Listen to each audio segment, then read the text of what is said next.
여러분은 구약 성경의 핵심을 한마디로 요약하라 그러면 어떻게 요약하시겠습니까? 조금 어려운 질문이죠. 그렇다면 구약 성경에 있는 말씀 중에서 가장 중요한 구절은 어떤 말씀이라고 생각하십니까? 이렇게 질문한다면 여러분은 어떻게 대답하시겠습니까? 구약 성경은 굉장히 분량이 방대합니다. 내용도 굉장히 다양합니다. 다양하고 분량이 많은 그 구약 성경을 한마디로 요약하거나 가장 중요한 구절을 뽑아보라 한다는 것은 굉장히 어려운 일입니다. 그래서 제가 몇 가지 예를 여러분들 앞에 제시하겠습니다. 이 세 분 중에 누구의 의견이 가장 합리적이라고 생각하신지 한번 생각해 보시기를 바랍니다. 첫 번째 사람은 샴마이라고 하는 사람의 의견입니다. 예수님이 태어나기 바로 직전에 아마 유대사에 있었던 유명한 일화입니다. 어떤 이교도 한 명이 유대 랍비 중에서 유명한 이 샴마이라고 하는 분을 찾아가서 물었습니다. 그리고 한쪽 다리를 들고 한 다리로 서서 말했습니다. 내가 이렇게 서 있는 동안 율법의 가장 핵심적인 내용을 가르쳐 주십시오. 말해 보십시오. 이렇게 이야기를 했습니다. 그러자 샴마이는 어떻게 했을까요? 당장 제자들을 불러서 이 이교도를 쫓아버렸습니다. 이방인을 쫓아버렸습니다. 왜냐하면 샴마이는 굉장히 엄격하게 율법을 해석했던 사람입니다. 이 율법을 문자 그대로 적용해야 된다라고 생각했던 사람이고, 특별히 이방인은 믿는 사람의 회중에 절대로 끼어서는 안 된다라고 생각을 했으니까 이렇게 쫓아내어 버리는 것도 한편 생각하면 그럴듯하구나라는 생각이 있답니다. 두 번째 사람은 바로 힐렐이라고 하는 랍비입니다. 조금 아까 그 이교도가 이제는 아주 유명한 힐렐이라고 하는 랍비를 찾아갔습니다. 똑같이 물었습니다. 그러자 힐렐이 대답했습니다. 당신이 싫어하는 것을 다른 사람에게 절대로 하지 마십시오. 이것이 율법의 전체이고 나머지는 해석에 불과합니다. 이렇게 이야기를 했습니다. 내가 싫어하는 것을 이웃에게 절대로 해서는 안 된다. 이 힐렐은 굉장히 폭이 넓은 사람이었습니다. 누구나 그 가슴 속에 하나님의 말씀을 받을 수 있는 준비가 되어 있다라고 생각을 했습니다. 그런데도 이 힐렐의 한계는 뭐냐면 사람의 욕망을 억제해 하기만 해야 된다라고 하는 그런 사람의 욕망에 대해서, 생명력에 대해서 부정적인 의견을 가지고 있었습니다. 세 번째 사람은 누구냐? 예수님입니다. 어느 날 제자들이 예수님께 와 물었습니다. 많은 율법 중에서 가장 큰 계명은 무엇입니까? 다시 말해서 율법의 핵심은 무엇입니까? 이렇게 물었습니다. 그러자 예수님은 대답을 했습니다. 내 마음을 다하고 목숨을 다하고 뜻을 다하여 주 너의 하나님을 사랑하라. 그리고 두 번째도 이와 같으니 내 이웃을 내 자신과 같이 사랑하라. 이 계명이 온 율법과 선지자의 강령이다. 이렇게 말씀하셨습니다. 이 세 사람의 의견 중에서 누가 과연 구약 성경의 가장 핵심에 도달한 사람일까요? 여러분들 중에 이렇게 질문을 한다면 누구의 의견이 가장 쉽고 가장 하나님의 뜻을 실천하기 쉬운 것으로 여겨질까요? 이런 질문을 받은 사람이 있습니다. 오늘 본문에 등장하는 율법 교사입니다. 어느 날 어떤 율법 교사가 예수님을 찾아왔습니다. 율법의 목적은 율법에 대해서 예수라고 하는 분이 정말 나보다 더 많이 알까? 정말 율법의 핵심에 도달했을까라고 하는 그런 의문을 품고 예수님께 와서 물었습니다. 이 질문하는 모습이 굉장히 겸손하고 공손한 모습이었습니다. 예수님을 안심시키기 위해서 가장 겸손하고 전형적인 제자의 모습으로 예수님 곁에 서서 물었습니다. 물론 그 자리에 예수님은 앉아 계셨습니다. 이 모습은 그 당시 스승과 제자의 모습의 전형적인 모습입니다. 제자는 서서 묻고 스승은 앉아서 대답하는 것이 그 당시 문화적으로 가장 보편적인 모습입니다. 이렇게 겸손한 모습으로 율법 교사는 예수님께 와서 묻습니다. 선생님, 내가 무엇을 하여야 영생을 얻겠습니까? 예수님은 적답을 피했습니다. 왜냐하면 이 율법 교사가 예수님을 시험하려고 했기 때문입니다. 무엇인가? 예수님이 조금이라도 뭔가 율법에 대해서 실수를 하면 그것을 빌미로 삼아서 당국에 고발을 하고 예수님을 곤란하게 만들기 위해서입니다. 이럴 경우에 가장 좋은 방법이 무엇일까요? 적답을 피하는 거겠죠. 적답을 피하고 너가 한번 생각해 보면 어떻겠냐 이렇게 하는 것이 가장 지혜로운 방법입니다. 예수님도 그렇게 하셨습니다. 너는 어떻게 생각하느냐 이렇게 이야기를 했습니다. 이것 때문에 이 율법 교사는 좀 아까 제가 이야기했던 샴마이, 힐렐, 예수님의 의견 중에서 가장 누구의 의견이 가장 율법의 핵심에 도달했는지 선택해야 되는 그런 입장이 되었습니다. 율법 교사가 누구의 의견이 가장 하나님의 계명을 요약했다라고 손을 들어줬을까요?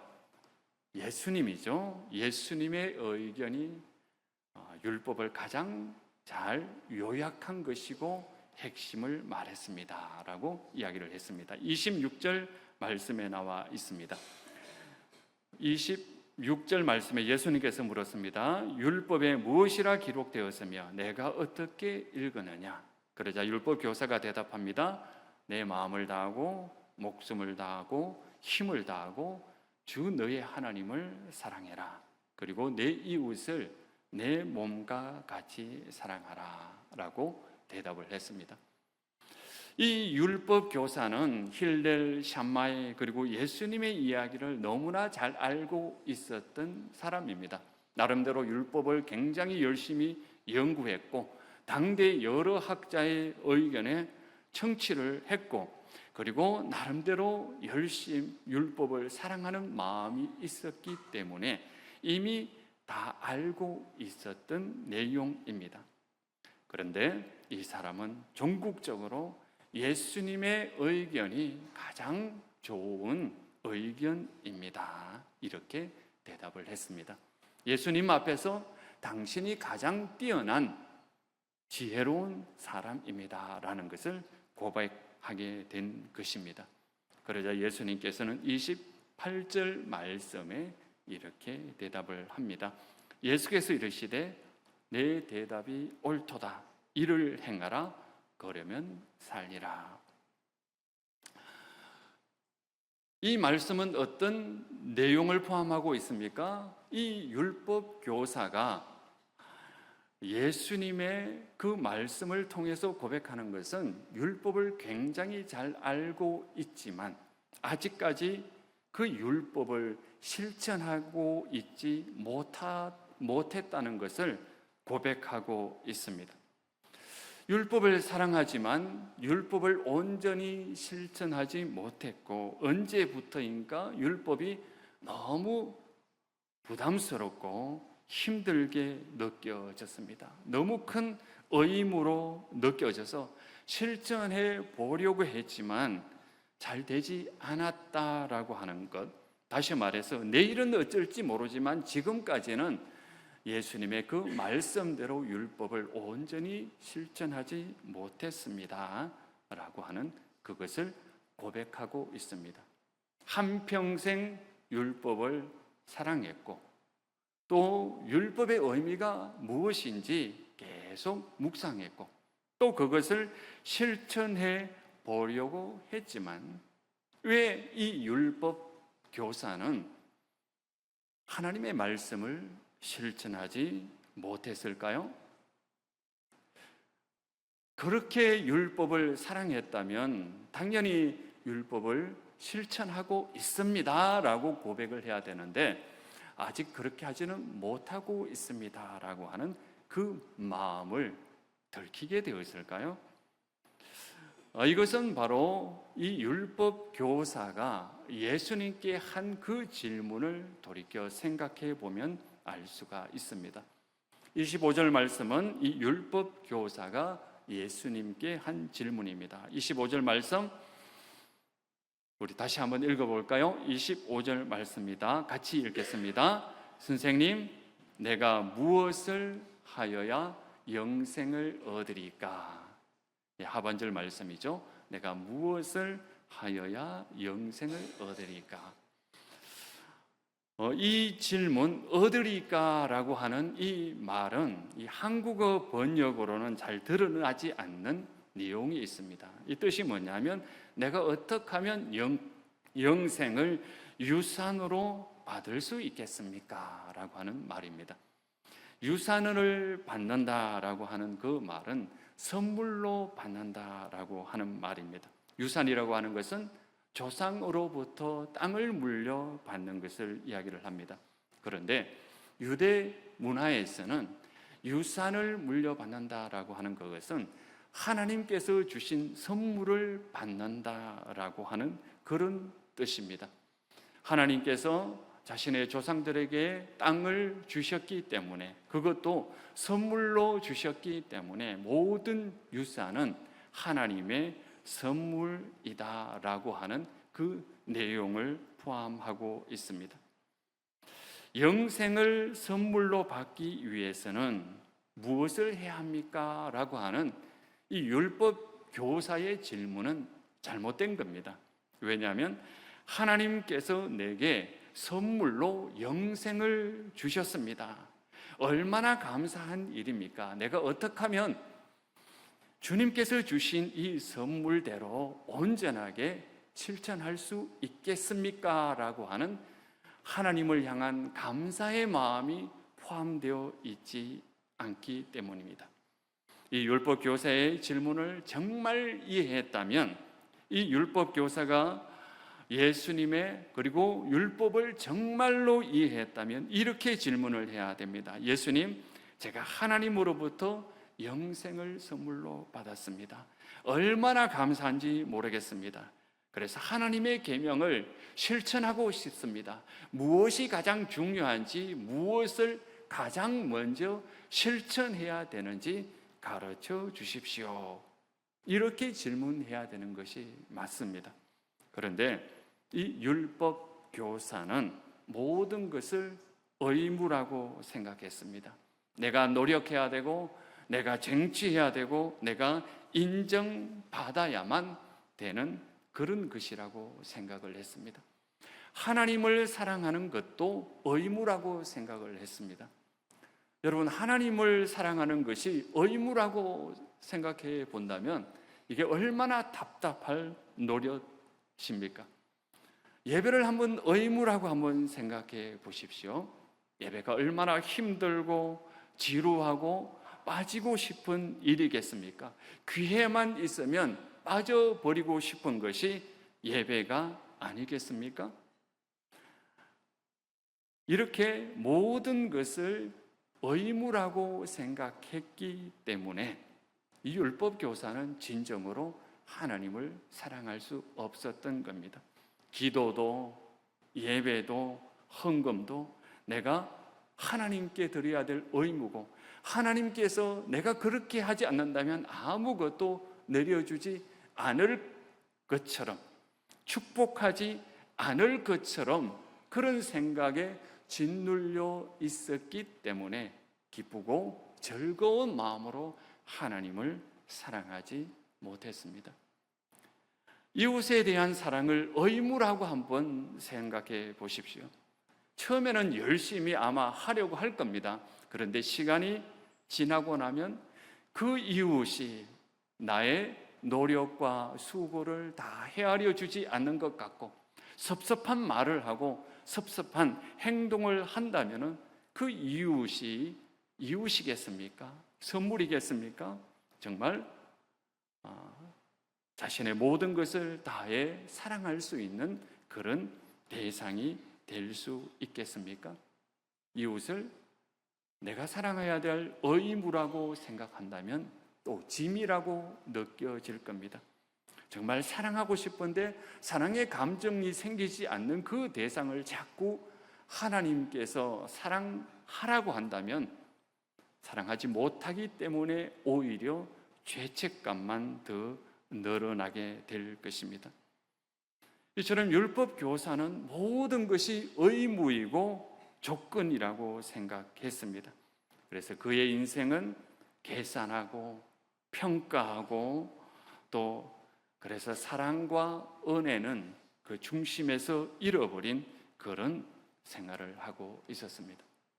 그런데요, 조금만 더 시각을 바꾸어서 예수님께서 우리에게 하신 말씀을 한번 생각해 보시기 바랍니다. 예수님께서 하시는 그 말씀, 그 질문을 토대로 우리가 돌이켜보면 이 세상의 모든 것이 하나님의 선물이라고 하는 겁니다. 하나님도 나에게 주신 선물이라고, 그리고 내가 만나는 모든 사람이 나의 선물이고 내가 해야 될 일이 다 하나님의 선물이다라고 하는 그 내용이 바로 예수님의 선한 사마리아 비유 중에 포함되어 있습니다. 여러분, 자신의 배우자를 선물이라고 한번 생각해 보시기 바랍니다. 하나님께서 나에게 주신 가장 적합하고 가장 귀한 선물이 나의 가족이다, 이렇게 생각해 보시기 바랍니다. 그러면 어떻게 될까요? 이제까지 보지 못했던 좋은 모습이 많이 보이게 될 겁니다. 이제까지 보지 못했던 아내에 대한 아름다운 모습, 또 남편에 대한 든든한 모습, 아들이나 딸들의 그리고 며느리에 대해서 이제까지 보지 못했던 많은 것들이 보일 겁니다. 그러면서 내가 이제까지는 아무것도 못했는데 하나님께서 주신 선물이다라고 하는 그 시각으로 보게 되면 여러분들이 여러분의 배우자를 위해서, 가족을 위해서 할 수 있는 일들이 엄청나게 많다는 것을 깨달아 알게 될 것입니다. 여러분의 배우자를, 가족을 하나님께서 주신 선물이다, 이렇게 생각해 보시기를 바랍니다. 제가 하루는 새벽 기도를 마치고 집에 돌아가서 보통 그날 새벽 기도 준비를, 그 다음 새벽 기도 준비를 하거든요. 조용히 앉아서 그 다음 날 새벽 본문을 읽고 있는데 어디서 타닥타닥타닥 열심히 걸어가는 소리가 들렸습니다. 분명히 나 밖에 혼자였는데 왜 그렇게 누가 있단 말인가 자세히 보니까 아주 손가락만한 그 시커먼 것이 타닥타닥 지나갔습니다. 순간적으로 많은 생각을 했습니다. 내가 저것을 잡아야 될 것인가? 어떻게 잡을 것인가? 제가 그것을 굉장히 싫어하거든요. 아내가 나와서 보면 얼마나 깜짝 놀랄까? 라는 생각을 하게 되었습니다. 그러면서 아내가 보면 안 되니까 내가 하기 싫지만 해야 되겠다 라는 생각을 가지고 F킬러를 가지고 굉장히 엄청 많이 뿌리고 나서 그것을 치워 준 적이 있습니다. 아내를 이렇게 선물이라고 생각하니까 제가 평상시에 하지 않았던 그런 일도 하게 되었습니다. 그렇게 다 치워놓고 아내는 모른 줄 알았는데 어떻게 하다 보니까 아내도 그것을 알게 되었습니다. 그러자 아내가 저에게 하는 말이 바퀴벌레 치우는 남편이 있어서 그래도 좋다, 이렇게 이야기를 했거든요. 여러분들도 여러분 배우자를 하나님께서 주신 선물이다 이렇게 생각하면 정말 할 수 있는 것이 많습니다. 그리고 하지 말아야 될 행동도 많다는 것을 알게 됩니다. 하지 말아야 될 행동 굉장히 많습니다. 다 하지 않겠지만 그 중에서 정말 상대가 하기 싫은 것을 몇 가지는 하지 않게 될 것입니다. 여러분들도 하나님께서 주신 선물, 가족을 귀중하게 여기시는 여러분들이 되기를 바랍니다. 교회 안에서도 여러 사람을 만나죠. 집사님, 권사님, 장로님, 또 여러 선생님도 만나고 많이 만납니다. 그 사람들에 대해서 내가 선물이다라고 하는 한번 생각을 가져보시기를 바랍니다. 장로님이 우리 교회에 주신 하나님의 선물이다. 그러면 여러분의 태도가 변할 겁니다. 여러분의 말이 달라질 겁니다. 여러분들이 우리 장로님들을 위해서 무엇을 해야 되는지도 알게 될 겁니다. 태도가 지혜를 주고 힘을 주기 때문입니다. 권사님, 집사님, 나와 함께 일하는 믿음의 교우들을 하나님께서 주신 선물이다, 이렇게 생각해 보시기를 바랍니다. 그리고 여러분이 가지고 있는 그 직분을 한번 생각해 보시기 바랍니다. 아주 다양한 직분이 있죠. 장로, 권사, 집사도 있지만 찬양대원도 직분이요, 교사도 직분이요, 주방에서 봉사하는 것도 직분이요. 우리 교회에는 정말 다양한 직분이 있습니다. 그 직분이 하나님께서 주신 선물이다 한번 생각하고 고백해 보시기를 바랍니다. 그러면 정말 기쁘고 즐거운 마음으로 할 수 있습니다. 그리고 해야 될 일이 아주 많다는 것을 깨달아 알게 됩니다. 그리고 내가 할 수 있는 일도 굉장히 많다는 것을 알게 될 것입니다. 이렇게 하나님께서 주신 이 직분, 하나님의 선물이다 라고 생각하는 그 순간 우리에게는 지혜가 생길 것이고 하나님께서 주신 능력이 임하게 될 것입니다. 우리 인생 자체도 한번 하나님께서 주신 선물이라고 한번 생각해 보시기를 바랍니다. 우리가 살아가면서 여러 가지 어려운 일을 많이 겪습니다. 그게 인생이거든요. 그런데 내 인생이 하나님께서 주신 선물이다라고 한번 생각해 보십시오. 내가 살아가는 하루하루 내일 일은 모르겠고 모레 일은 모르겠지만 오늘 하루 살아가는 것이 하나님의 선물이다라고 생각한다면 이 하루가 얼마나 큰 기쁘고 즐거운 일이고 이 단 하루 동안 우리가 얼마나 중요한 일을 많이 행할 수 있는 그런 날이 은혜로운 날이라는 것을 알게 될 것입니다. 여러분들도 여러분의 인생을 하나님이 주신 선물이다 생각해 보시기를 바랍니다. 이렇게 내 인생이 바로 나 자신이 하나님의 선물이다라고 생각을 하면 다른 사람으로부터 자유로울 수가 있습니다. 우리가 살다 보면 뜻하지 않게 다른 사람이 나에게 대해 평가하는 내용을 듣게 되거든요. 이런저런 얘기 많이 듣습니다. 칭찬하는 얘기도 듣고 비난하는 얘기, 또 지나가면서 하는 얘기를 들을 때가 있습니다.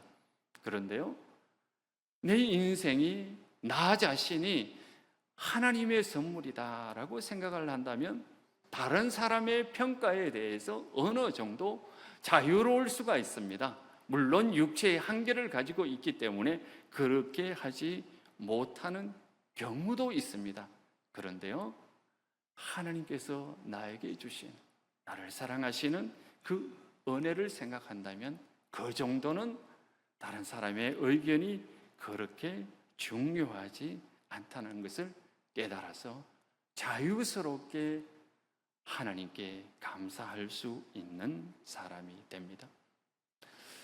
어떤 율법 교사는, 오늘 예수님을 찾아온 그 율법 교사이죠, 율법에 대해서 참 많이 알고 있었습니다. 연구도 많이 했습니다. 묵상도 많이 했습니다. 그리고 핵심은 무엇이냐? 하나님을 사랑하고 이웃을 사랑하는 것이다 라는 것을 깨달아 알았습니다. 그런데 실천하지 못한 이유는 무엇일까요? 그것은 하나님의 선물, 하나님 자신이 나에게 선물이고, 이웃이 선물이고, 교회가 선물이고, 나에게 시키신 일이 하나님의 선물이다라고 하는 그 고백을 하지 못했기 때문입니다. 독일 나치가 네덜란드를 침공했을 때 코리테 붐이라고 하는 여사는 아주 역동적으로 일을 한 여성입니다. 아주 평범한 여성이었습니다. 하지만 성실한 신앙을 소유했던 사람들입니다. 사실은 가족 전체가 신실한 기독교 집안이었습니다. 이 기업이 시계 수리공이었습니다. 그 당시 시계 수리공은 중산층이라고 할 수 있겠죠. 그래서 나치가 네덜란드를 침공하고 유다인들을 잡아서 핍박하게 되었을 때 자신의 집을 유대인들이 피할 수 있는 장소로 내어줬습니다.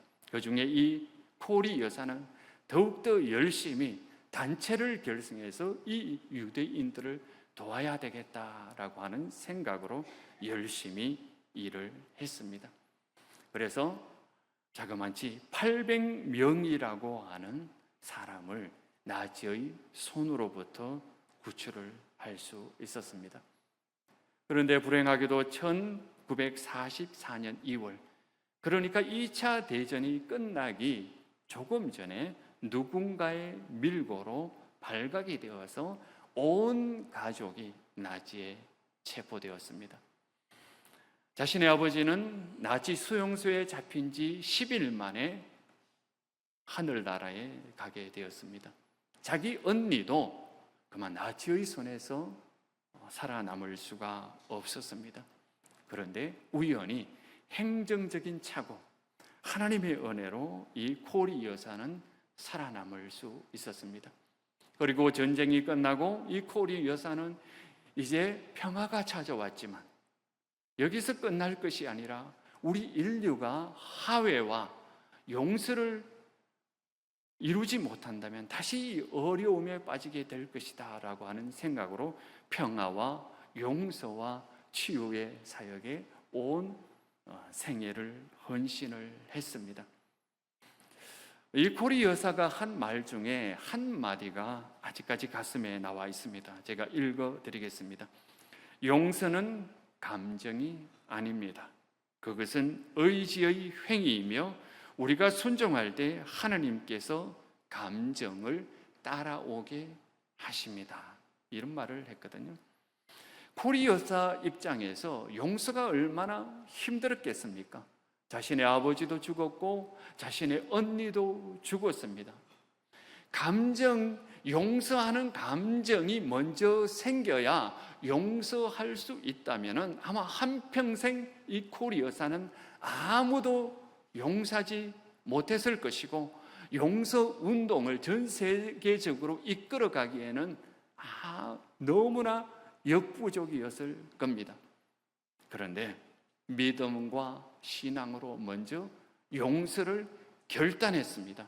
그러자 용서 다음에 주님께서 주시는 감정이 따라왔다, 이렇게 코리 여사는 고백하고 있습니다.